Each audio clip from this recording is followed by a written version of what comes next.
찬송가 43장 즐겁게 안식한 날, 찬송가 43장 즐겁게 안식한 날 찬양하겠습니다.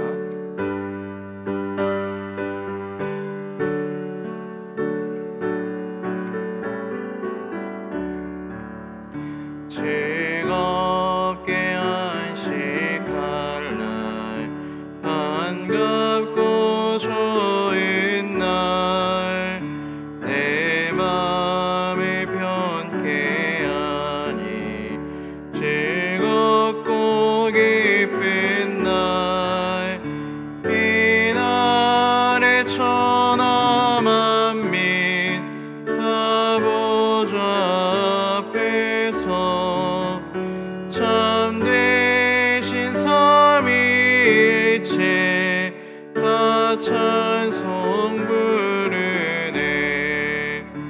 이 날의 하늘에서 새 양식 내리네. 성회로 모이라고 종소리 울리네. 복음의 밝은 빛이 온 세상 비치며 또 영생물이 일러 시원케 하시네. 이 주일 지킴으로 새 은혜 입어서 영원히 쉬는 곳에 나 올라갑시다. 성부께 찬미하고 성자와 또 성령 참되신 삼위일체 다 찬송 부르네.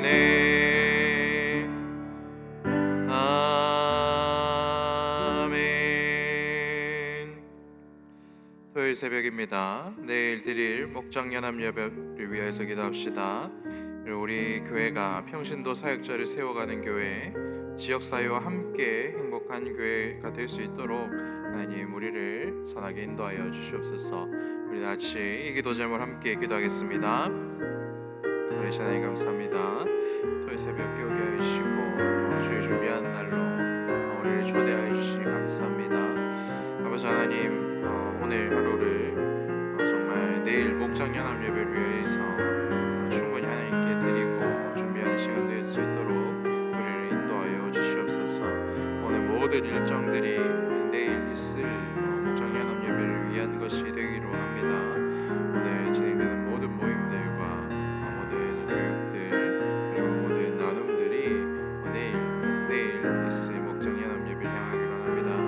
말씀을 듣기를 준비하고 예배 때 은혜 받기를 소망하며 정말 이곳 말씀을 하신 우리 목사님을 위해서 함께 기도하는 중보하는 그런 시간이 되기를 원합니다. 주님 오늘을 복되게 하여 주시옵소서. 하나님 오늘 우리가 원하는 것은 이 교회가 평신도 사역자를 세워가는 교회입니다. 지금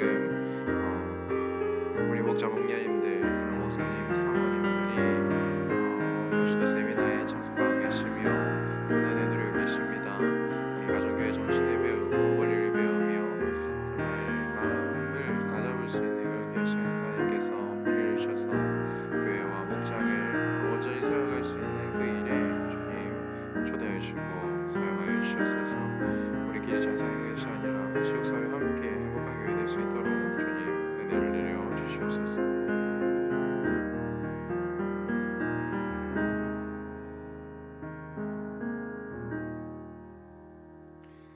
함께 나눌 하나님 말씀은 출애굽기 5장 1절에서 14절까지 말씀입니다. 제가 가진 성경은 구약성경 87페이지입니다.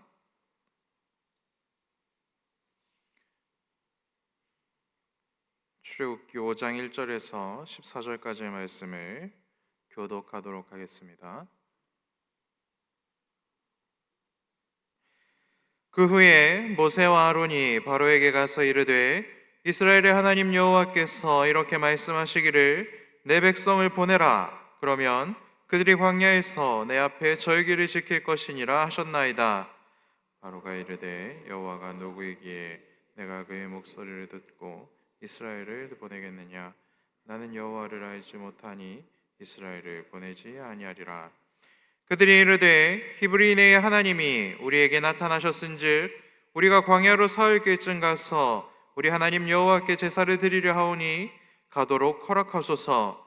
여호와께서 전염병이나 칼로 우리를 치실까 두려워하나이다. 애고방이 그들에게 이르되 모세와 아론아 너희가 어찌하여 백성의 노역을 쉬게 하려느냐? 가서 너희의 노역이나 하라. 바로가 또 이르되 이제 이 땅의 백성이 많아졌거늘 너희가 그들로 노역을 쉬게 하는도다 하고 바로가 그날에 백성의 감독들과 기록원들에게 명령하여 이르되 너희는 백성에게 다시는 벽돌에 쓸 짚을 전과 같이 주지 말고 그들이 가서 스스로 짚을 줍게 하라. 또 그들이 전에 만든 벽돌 수요대로 그들에게 만들게 하고 감하지 말라.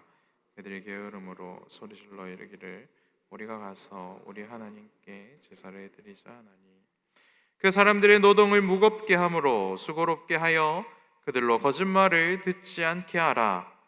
백성의 감독들과 기록원들이 나가서 백성에게 말하여 이르되 바로가 이렇게 말하기를 내가 너희에게 짚을 주지 아니하리니 너희는 짚을 찾을 곳으로 가서 주우라. 그러나 너희 일은 조금도 감하지 아니하리라 하셨느니라. 백성이 애굽 온 땅에 흩어져 곡초 그루터기를 거두어다가 짚을 대신하니 감독들이 그들을 독촉하여 이르되 너희는 짚이 있을 때와 같이 그날의 일을 그날에 마치라 하며 바로의 감독들이 자기들이 세운 바 이스라엘 자손의 기록원들을 때리며 이르되 너희가 어찌하여 어제와 오늘에 만드는 벽돌의 수요를 전과 같이 채우지 아니하였느냐 하니라. 아멘. 계속해서 하나님께서 말씀하십니다. 어제 우리가 묵상한 내용은 어떤 것이었습니까? 이스라엘 백성들이 여호와 하나님의 말씀을 듣고 여호와 하나님께 순종하기로 결의하고 그리고 경배하며 믿음의 첫 발을 내딛었다 이렇게 말씀합니다. 하나님께서 분명히 모세를 통하여서 예고하셨지요. 출애굽할 것이다. 그런데 하기 전에 바로가 그냥은 내버려 두지 않을 것이다. 몇 가지 절차가 있을 것이고 이후에 너희들은 이 땅을 나가야 될 것이다 이렇게 말씀하셨습니다. 그런데 전체적인 맥락 그리고 우리들의 신앙의 그런 모습을 볼 때에 아마도 그 절차는 있고 하나님께서 은혜 주시기로 약속하셨다라는 그 메시지에만 집중하여서 더 큰 은혜를 기대하였던 상황으로 우리는 볼 수 있습니다. 이제는 노예 생활이 끝나게 되었고 하나님의 약속이 이루어지고 신세계가 열리게 되었구나 이런 기대를 가지고 하나님께 순종하며 나아갔을 것이다라고 우리는 기대해 볼 수 있다라는 것입니다. 그런데 오늘 본문에 등장하는 이스라엘 백성들이 마주했던 현실 그리고 우리가 종종 믿음으로 반응하고 믿음으로 하나님께 순종했을 때 맞이하게 되는 현실은 어떠합니까? 믿음으로 순종했을 때 마주하는 현실은 때때로 더 냉혹한 그러한 현실을 마주하게 되더라. 그것이 오늘 본문이 우리들에게 알려주는 바입니다. 하나님 말씀대로 그리고 이스라엘 백성들의 의견대로 모세가 파라오 앞에 나아가 바로라고 성경에 기록되어 있지만 우리 아이들에게 좀 잘 알려주기 위해서 저는 파라오라고 이야기를 합니다. 그래서 파라오 앞에 나아가 하나님의 백성을 내보내 절기를 지키게 하여 주십시오라고 이렇게 당당하게 외치는 모습이 초반에 등장하지요. 이때 파라오의 반응은 어떠합니까? 네, 그러셔야죠. 이러면서 순순히 허락합니까? 그렇지 아니합니다. 여호와 하나님, 그게 누구신데요? 전혀 모르는 그런 반응을 보이는 것이죠. 그리고 어떻게 대답합니까? 아니죠. 이것은 어떠한 대답입니까? 내가 세상을 다스리는 신이고 내가 가장 강력한 왕인데 내가 노예 말대로 하는 사람이냐 아니면 노예가 내 말대로 해야 되는 사람이냐 이렇게 대답을 하고 있다라는 거죠. 이어서 파라오는 아주 경악할 만한 지시를 합니다. 그것은 무엇입니까? 이놈들 한가하네. 그러니 딴짓하고 있네. 더 바쁘게 일하도록 내가 만들어줘야 돼. 벽돌 만들 때 같이 줬던 지푸라기 이제 주지 마라. 알아서 지푸라기를 주워와서 만들고 품질도 떨어져서는 안 될 것이다. 그렇다고 너희 할당량이 변하는 것도 아니게 될 것이다. 한가하니까 할 수 있겠지. 이런 지시를 내린다라는 것이죠. 하나님 말씀대로 순종하면 좋은 날이 온다라는 말만 믿고 순종을 하기 시작했는데 오히려 더 나락으로, 더 참담함으로 빠지는 것 같은 그러한 경험을 우리는 종종 하곤 한다 하는 것입니다. 오늘 본문의 배경이 되는 이 고센 지역에 대해서 알려드리면 나일 강이 흐르는 하구에 있는 지역입니다. 나일 삼각주에 해당하는 지역이죠. 강 하구이기 때문에 굵고 거친 돌이나 자갈 같은 것은 찾아볼 수가 없고 굉장히 고운 모래나 진흙 같은 것들이 많았던 그런 지역입니다. 그리고 또한 국고성이라는 것을 건축하고 있었기 때문에 진흙에 짚을 섞어서 틀에 넣어서 붙여서 만든 단단한 벽돌들로 이렇게 성을 건축하는 중이었습니다. 또 다른 문헌들을 살펴보면 이 시기에 한 명당 60개에서 80개의 벽돌을 매일 생산을 해내야 했었습니다. 그런데 이제는 어떻습니까? 집 배급이 끊겼습니다. 그래서 그 뜨거운 태양별 아래에서 온 들판을 뒤져 질긴 그루터기를 직접 캐내야 되고 그리고 그것을 다시 부드럽게 찢고 또 가공하는 그러한 공정이 추가되었습니다. 시간과 노동 강도가 말로 할 수 없을 정도로 늘어났고 고통이 너무나도 커졌다 하는 것이죠. 여러분, 이 세상은 우리가 믿음을 가지는 것도 방해하지만 믿음에 순종할 때 더욱더 격렬하게 우리들을 방해한다라는 것을 오늘 말씀을 통해서 확인할 수가 있습니다. 우리의 마음을 괴롭게 하고 더 가혹한 짐을 지워서 하나님을 예배하는 것, 하나님의 말씀대로 사는 것, 목장에 가는 것, 그리고 교회에서 봉사하는 것, 그 모든 것들이 그저 고통일 뿐이구나, 손해일 뿐이구나 라고 오해하게 만드는 그러한 놀라운 작업들을, 그런 기술들을 많이 가지고 있다. 성경이 이렇게 알려주고 있는 것이죠. 그런데 여러분, 우리가 안심할 수 있는 것은 무엇입니까? 하나님께서는 이러한 냉혹한 현실마저도 은혜로 덮으실 수 있는 능력이 있으시고 다 계획이 있으신 분이시다 하는 것입니다. 하나님께서는 왜 이스라엘 백성들의 손에서 짚을 사라지게 만드셨습니까? 우리의 영적인 눈을 띄워주셔서 썩어질 지푸라기를 찾고 의지하고 그것에 매몰되는 인생이 아니라 영원한 은혜로 사는 방법을 배울 수 있도록 기회를 내보내주시는 분이기 때문에 그렇죠. 우리가 얼마 전까지 묵상하였던 요한복음 6장에서 우리는 같은 착각을 하였고 같은 좌절을 하였던 사람들을 만난 적이 있습니다. 예수님께서 오병이어의 기적으로 5천 명을 먹이신 이후에 수많은 무리가 예수님께 열광하며 쫓아왔지요. 그때에 예수님께서 그들의 기대를 단 한마디로 꺾으십니다. 뭐라 말씀하십니까? 썩을 양식을 위하여서 일하지 말고 영생하도록 있는 양식을 위하여서 하라, 이 말씀을 하셨지요. 그래서 내가 너희들에게 준 그거 아무것도 아니다, 그거 말고 영원한 생명이 있는 하나님의 말씀을 너희들이 더 사랑해야 된다, 이렇게 말씀해 주신 것이죠. 인생의 성공을 기대했던 사람들에게 영혼의 양식이란 더욱더 아름다운 것, 더욱더 귀한 것, 하나님께서 꼭 주고 싶어 하시는 것을 선포하셨을 때 수많은 무리가 실망하고 예수를 떠났다, 이렇게 성경은 기록합니다. 이것이 오늘 본문에서 짚이 끊어지자 실망에 빠지고 좌절하는 이스라엘의 모습이며 이 땅에서 기대하였던 돈이나 명예나 건강이나 직분을 얻지 못하였을 때 좌절하는 우리의 모습과도 굉장히 겹치는 그러한 모습이 아니겠습니까? 애굽이 주는 집 한 줌에 목을 매며 전전긍긍하는 노예의 삶, 오늘 작은 이득을 위해 칭찬만 위해서만 사는 인생, 모두 같은 모습이다 하는 것입니다. 근데 여러분, 놀라운 점은 무엇입니까? 짚이 끊어진 그 순간부터 하나님의 은혜가 더욱더 크게 채워지기 시작하더라 하는 것이죠. 우리가 예수님을 떠날 때에 예수님께서는 제자들에게도 같은 질문을 하십니다. 너희들은 이제 어디로 가겠느냐? 너희들도 나를 떠나겠느냐? 이런 질문을 하신 것이죠. 그때 베드로의 대답은 무엇입니까? 주여, 영생의 말씀이 주께 있는데 우리가 예수님을 떠나서 누구에게 갈 수 있겠습니까? 이런 대답을 하는 것이 예수님의 제자들의 모습이었습니다.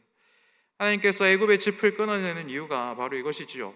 하나님께서는 우리를 여전히 짚이나 좀 더 많이 주면 좀 내 인생이 살만해지겠네. 밥이나 먹여주면 좀 살만해지겠네. 월급만 좀 늘어나면, 그리고 뭔가 복지가 좀 늘어나면, 그리고 귀한 자리를 좀 맡게 되면 좀 살겠네라는 노예 근성에 사로잡힌 자로 쓰려고 이스라엘 백성들을 찾으시고 부르시고 탈출시키는 것이 아니다라는 것을 오늘 말씀을 통해서 알려주시고 있는 것입니다. 죄의 짐을 벗기시고 자유자로서 하나님 나라의 백성으로 불리워졌고 영원토록 없어지지 않을 놀라운 가치를 위해서 살아야 되는 사람들이 바로 나의 삶이다, 나의 인생이다, 이것을 알려주시기 위해서 하나님께서 일하기 시작하셨다 하는 것이지요. 적당히 세상이 주는 짚을 받아 할당량이나 채우며 살면 여기서는 노예 신분이긴 해도 그럭저럭 살 수 있지. 그래도 입에 풀칠을 하면서 살 수 있지. 그래도 다른 나라 노예들보다는 대우가 좋지. 이러한 생각이 인생의 가장 큰 기쁨이고 유일한 목표라고 생각하며 사는 노예로서의 정체성을 누구보다 깨부수고 싶어 하시는 분이 누구십니까? 바로 오늘 본문에 등장하시는 하나님이 그러한 분이시다. 성경이 이렇게 말씀하고 있는 것이지요. 말씀대로 순종하고 하나님도 믿고 목장도 가야 하고 예배도 드려야 하고 봉사도 하라고 하셔서 이제 해야 될 일이 너무 많아진 것 같은데, 그런데도 내가 이 땅에서 해야 할 일은 똑같은데 이렇게 살면 손해인 것 같아 라고 생각하는 그 노예 근성을 하나님께서는 깨부수시기를 원하신다. 무엇을 통해서요? 그 짚을 없애버리심으로 말입니다. 하늘에서 내리는 만나와 생수, 말씀과 기도로 살기 시작하는 아들과 딸의 인생을 책임지시는 분이 바로 나다, 나 여호와 하나님이다, 이렇게 하나님께서는 선포하고 있으신 것입니다. 이러한 일을 겪을 때에 굉장히 당황스럽습니다. 그렇죠. 그렇지 않은 인생이 어디 있겠습니까? 그런데 그때 그 반응을 하나님께서는 원하시는 것이죠. 내 힘으로는 도저히 이 지푸라기를 만들어낼 수가 없는데, 이거 해낼 수가 없는데 라는 마음으로 하나님께 엎드려 기도하기 시작하면 사라진 짚을 떠올리며 하나님께 원망하고 세상으로 돌아가는 인생으로 우리를 내버려 두시는 것이 아니라 지푸라기처럼 나약하고 쉽게 풀어지고 으깨지며 진흙 속에 들어가는 것이 삶의 목표인 그러한 삶으로, 인생의 목표인 사람으로 내버려 두시는 것이 아니라, 그래, 그거 하나님이 내가 치운 거니까 네 힘으로는 절대로 채울 수가 없지, 대신 나에게 엎드리고 나에게 너의 진심으로 기도하기 시작하면 내가 더 좋은 걸로 채워줄 준비가 되어 있다. 내 아들은, 내 딸은 지푸라기처럼 진흙 속에서 끝나는 인생이 아니다. 너는 내가 주는 은혜와 생명을 온 세상에 전하는 복된 통로요, 그리고 복의 근원이다. 이것을 알려주시기 위한 첫 번째 작업이 우리 손에서 지푸라기를 없애는 것입니다. 이 고백이 하나님 아버지의 은혜를 받은 사람들의 영적인 눈이 열려 있는 그러한 고백이며, 이곳에서 기도로 오늘 하루를 시작하시는 저와 여러분들의 고백인 줄로 믿습니다. 사랑하는 여러분, 오병이어의 떡은 길면 한나절을 배부르게 하는 그러한 장치일 뿐입니다. 그러니 예수님께서는 내가 너희들에게 이 떡을, 하루치 떡을 주기 위해서 이 땅에 왔다라고 절대로 이야기하지 않는 것이죠. 영원한 하나님의 말씀, 영원토록 배부르게 하는 그 떡, 그 생명의 생수를 너희들에게 주기 위해서 왔다, 이렇게 정확하게 알려주고 있는 것입니다.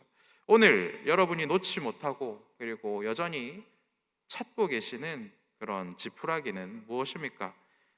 근데 여러분, 그거 이미 하나님께서 치워버리셔서 여러분들이 찾을 수 없다라는 것을 인정하시고 하나님께 그러면 무엇으로 나를 채워가시길 원하십니까? 라고 질문이 바뀌는 은혜를 누리시기 바랍니다. 그리고 여러분, 하나님께서 여러분들에게 치워버리셨다면 그거 여러분들에게 필요 없기 때문에 치워버리셨다라는 것을 또한 믿으실 수 있으시기 바랍니다. 오늘 이 새벽 기도하는 자들에게 하나님께서 가장 귀한 것, 가장 복된 것, 가장 필요한 것을 채워주실 줄로 믿습니다. 믿고 순종하였는데 여러분, 고난이 발생하였습니까? 축하합니다. 하나님이 일하시기 시작했고 은혜로 채워질 준비가 완료된 것입니다. 기도만 하면 하나님께서 그것을 채워가시고 우리를 선하게 인도하실 것입니다. 이 새벽 짚을 구걸하고 짚에 목매며 스스로 진흙 속에 자신을 가둬놓던 그러한 인생에서 탈출하시기를 축복합니다. 영생의 말씀과 은혜가 주님께 있습니다.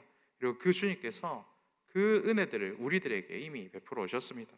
그 은혜의 통로가 되는 것, 그리고 그 복음을 전하는 일, 그 일에 우리를 사용하시려고 우리를 이미 초대하셨습니다. 그리하여 이 새벽 기도하며, 하나님, 제가 있을 곳이 진흙 속이 아니었네요. 하나님께서 원하시는 곳, 나를 이끄시는 곳으로 달려갈 채비를 해 나가겠습니다라고 그렇게 고백하는 이 새벽 되시기를 축복합니다. 함께 기도하겠습니다. 믿음의 결단과 순종 뒤에 원치 않았던 냉혹한 현실을 마주할 수 있는 힘과 용기, 그리고 지혜를 베풀어 주시기를 구합니다. 좌절하였음에도 다시 일어설 수 있는 은혜도 차고 넘치도록 베풀어 주시옵소서. 그리하여 좌절한 나의 인생을, 좌절한 내 가족의 인생을, 좌절한 내 동료의 인생을 다시 붙들어 줄 수 있는 그러한 사람으로 주님 우리를 사용하여 주시옵소서.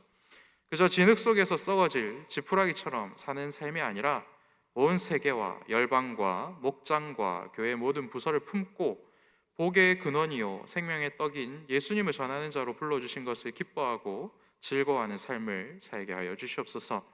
하늘의 것을 구하며 살아가는 은혜로 충만한 삶으로 변화되기를 원합니다. 지금부터 베풀어 주시는, 부어 주시는 은혜로 주일 목장 연합 예배로 귀하게 나아가는 참된 예배자 되는 복을 우리 모두가 누리게 하여 주시옵소서. 이 모든 말씀 나의 주 예수님 이름으로 기도합니다. 아멘.